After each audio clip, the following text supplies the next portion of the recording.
Siapa yang membawa Jokowi ke Jakarta? Saya membawa ke Jakarta dari Solo untuk jadi gubernur. Saya bawa. Saya ke Ibu Mega. Ibu, ini calon baik orang PDP. Jangan. Tak datang lagi. Akhirnya beliau setuju. Jadilah gubernur. Seharusnya kan beliau sebagai mantan wakil presiden yang menjabat 2 periode dan pernah berpasangan dengan Pak Joko Widodo, seharusnya tidak mengeluarkan pernyataan-pernyataan yang begitu sangat tendensius dan seperti merendahkan sekali Pak Joko Widodo.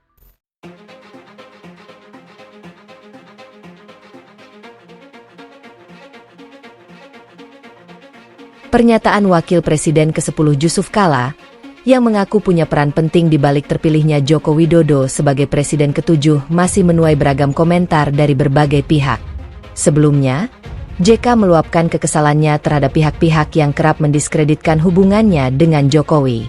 Di tengah fitnah yang menyerangnya terkait polemik ijazah, JK mengingatkan kembali peran vitalnya dalam membawa Jokowi ke kancah politik nasional. Kasih tahu semua itu termul-termul itu. Jokowi jadi presiden karena saya. Setuju? Setuju. Tanpa gubernur mana bisa jadi presiden? Tegas JK secara lugas saat menggelar media briefing di kediamannya, Jakarta Selatan, Sabtu 18 April. JK membeberkan kembali sejarah politik kala dirinya turun tangan langsung meyakinkan Ketua Umum PDIP, Megawati Soekarno Putri, untuk membawa dan mengusung Jokowi ke Jakarta sebagai calon gubernur DKI. Keberhasilan di ibu kota itulah yang menurut JK menjadi batu loncatan Jokowi hingga melenggang ke kursi kepresidenan. Bahkan saat Pilpres 2014, JK menyebut posisinya sebagai cawapres adalah permintaan langsung dari Megawati untuk mendampingi Jokowi. Sekretaris Jenderal Pro Jokowi, Freddy Alex Damanik, menanggapi pernyataan JK. Ia menegaskan, pihaknya tetap menghormati JK sebagai tokoh bangsa yang memiliki kontribusi dalam perjalanan demokrasi Indonesia. Pertama, kami menghormati Bapak Jusuf Kalla sebagai tokoh bangsa yang memiliki kontribusi nyata dalam perjalanan demokrasi Indonesia, termasuk dalam Pilpres 2014, kata Freddy saat dihubungi, Senin 20 April. Namun demikian, ia menegaskan kemenangan Jokowi tidak bisa dilepaskan dari peran rakyat. Menurutnya, demokrasi tidak dibangun atas peran satu individu. Kami menegaskan bahwa kemenangan Joko Widodo sebagai Presiden Republik Indonesia adalah hasil dari kehendak dan kepercayaan rakyat Indonesia. Demokrasi kita tidak dibangun di atas peran satu individu, melainkan kerja kolektif berbagai elemen bangsa, tegasnya.